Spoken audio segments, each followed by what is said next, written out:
Have you ever felt like life suddenly pulled the ground from beneath you? Like you were walking forward with confidence, with focus, with hope. And then, out of nowhere, you slammed into a wall you never saw coming? It's more than just a rough patch. It's that time when everything feels out of sync. You try your best, and still doors don't open. You speak your truth, and yet people misread you.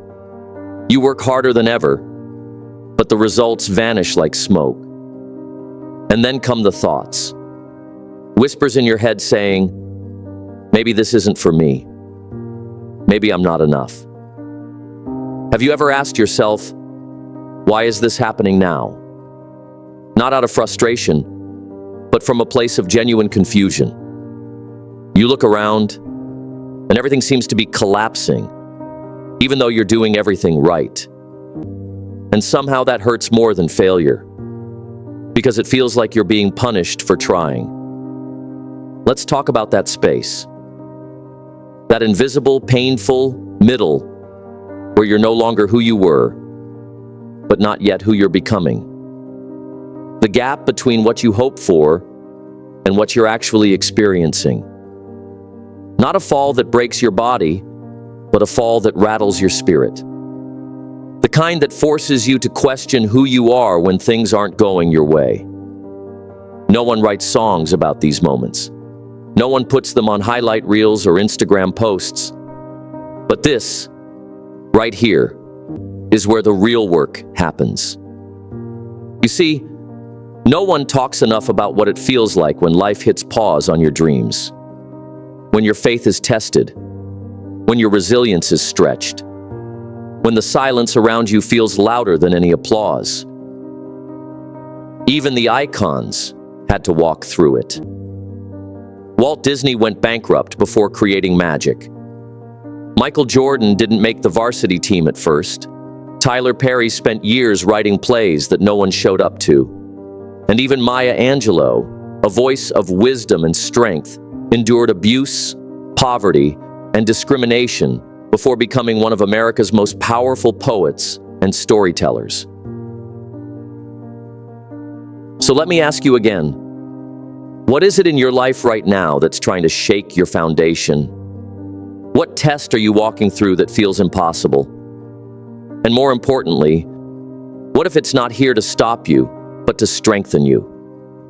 This moment isn't your defeat, it's your invitation to rise, to refine, and to discover that the version of you that can withstand pressure is far more powerful than the one that only knew peace. Let's walk through the fire together, so that when you rise, it's not luck. It's built from unshakable truth. You're not broken, you're becoming. Number one, pause before you react. When life collapses in on you, the first instinct is often to panic, to question your purpose, your direction, your worth. The urge is to act fast, run from the pain, fix what's broken, or force clarity where there's only chaos. But the wisest move in a fall isn't speed, it's stillness. Not quitting, but breathing. Taking a deliberate pause. Ask yourself, what is this moment asking me to learn? Am I reacting from fear or responding from purpose? Martin Luther King Jr. once said, "The ultimate measure of a man is not where he stands in moments of comfort, but where he stands at times of challenge." When you're on the ground, don't rush to stand up just to feel productive. Sit with it. Process it. Not every disruption is a demand for movement. Some are an invitation to deeper understanding. Sometimes, the most powerful thing you can do is wait with awareness. Number two, redefine what strength looks like. We've been taught strength is about staying stoic, never breaking, never showing doubt, never letting the world see you crack. But real strength isn't found in silence or suppression. It's found in presence, in the willingness to feel the pain, acknowledge it, and keep moving forward anyway. Think about Frederick Douglass, born into a system that tried to erase his very humanity. He wasn't powerful because he avoided suffering. He was powerful because he transformed it. Ask yourself, am I wearing strength like armor, or am I letting it grow from my truth? Real power comes from facing the pain, not fleeing it. From letting the lessons shape you, not break you. You don't have to be invincible to be strong. You just have to be real and willing to rise anyway. Number 3, embrace the power of stillness. In the chaos of hardship, silence often feels like the enemy. We crave answers, solutions, noise, anything to drown out the discomfort. But often it's in the stillness that clarity reveals itself. Think about the moments in life when you found peace, when you could simply be instead of constantly doing. Those who navigate tough times with grace often have learned to spend time in stillness, not to escape, but to reflect, to listen. Stillness is the birthplace of growth. It's where you reconnect with your true self beneath the distractions. It's where your next move will be revealed, if you let it. Ask yourself, have I given myself the space to breathe lately? Or have I been running from my own thoughts? Even Rosa Parks, before she became the symbol of courage in the civil rights movement, spent years cultivating quiet resilience in her heart. Her refusal wasn't impulsive. It was rooted in the power of stillness, reflection, and years of unshakable strength. Number 4, build internal anchors. When everything around you feels like it's slipping through your fingers, you need something solid within you, an anchor. An anchor that comes from knowing your values, your purpose, and your non-negotiables. Life is full of uncertainties. People will disappoint, plans will fall apart, circumstances will change without warning. But you can control one thing: how you anchor yourself in the storm. Ask yourself, what are my core beliefs? What practices keep me centered when everything around me is in chaos? Maybe it's prayer, journaling, meditation, exercise, or a morning routine that centers you. Whatever it is, make it consistent. Make it something you return to, even when everything else around you feels unstable. Like a ship in the fiercest storm, your internal anchor will keep you grounded, no matter how violent the waves outside become. Number 5, stop waiting for perfect conditions. Too often we find ourselves waiting for the perfect time, the perfect conditions, the perfect setup before taking action. But here's a truth that most people fail to realize. The perfect time never comes. The right time is now. The time to move is when you have the courage to act, not when things are perfectly aligned. Some of the greatest inventions and breakthroughs in history were born out of chaos, not calm. Think of Thomas Edison. He failed over 1,000 times trying to create the light bulb. Yet he didn't wait for ideal circumstances. He just kept going. Ask yourself, what am I delaying because I'm waiting for things to be perfect? If you wait for everything to be smooth, you'll be waiting forever. Your progress doesn't happen when the path is clear. It happens in the movement, in the act of pushing through despite the obstacles. Stop waiting for perfect conditions.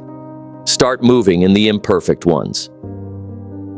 Number 6, let go of the illusion of control. One of the hardest lessons to accept during tough times is this: you can't control everything. Life will throw curveballs, people will disappoint you, and things will happen beyond your reach. But here's the good news: you can control your response. Control is not about manipulating every detail of your life. It's about mastering your focus, your attitude, and your effort in the face of chaos. Ask yourself, what am I holding on to that's draining my energy? What do I need to release? Steve Jobs faced one of the greatest setbacks when he was fired from the company he founded, Apple. That moment could have broken him. But instead, it gave him the space to return to what he truly loved: creating. Jobs later called his firing one of the best things that ever happened to him, because it freed him from the expectations that had bound him. Sometimes, letting go of what you can't control is the key to unlocking new possibilities. Number 7. Turn pain into purpose. Every fall you survive becomes fuel you can offer someone else. You think you're just trying to survive, but someone watching you is learning how to survive from your example. Pain is not the end of your story. It's the part where your character deepens, your spirit strengthens, and your purpose sharpens. Ask, what am I learning in this pain that I couldn't have learned in comfort? Who might benefit from my story once I rise?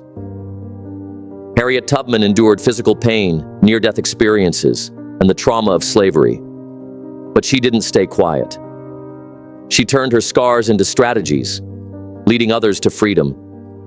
Her pain became purpose, not just for her, but for countless others. So the question is, what kind of leader, creator, or healer is being born inside you right now? Number 8, practice self-compassion relentlessly. You're going to stumble. You're going to cry. You're going to have days where you don't recognize yourself. That's okay. Self-compassion doesn't mean giving up. It means refusing to add to your pain by turning against yourself. Speak kindly to yourself during the hard times. Be your own source of comfort, not criticism. Ask, if someone I loved was going through this, what would I say to them? Why am I not saying it to myself? Abraham Lincoln, during the darkest years of his presidency, battled deep depression. But he didn't run from it. He journaled. He read poetry. He took long walks. He didn't have all the answers, but he learned how to walk with his shadows, not hide them. You're not weak because you've fallen. You're not lost because the path ahead is unclear.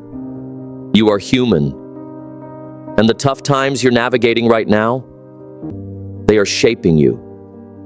Every struggle, every setback, every tear, these are the moments that are carving you into someone wiser, more resilient, and stronger than you've ever imagined. This question mark, this is your moment to become unshakable, to rise higher than before. You're not just surviving, you're becoming the version of yourself who can handle anything life throws your way. And that is the power that lies within you.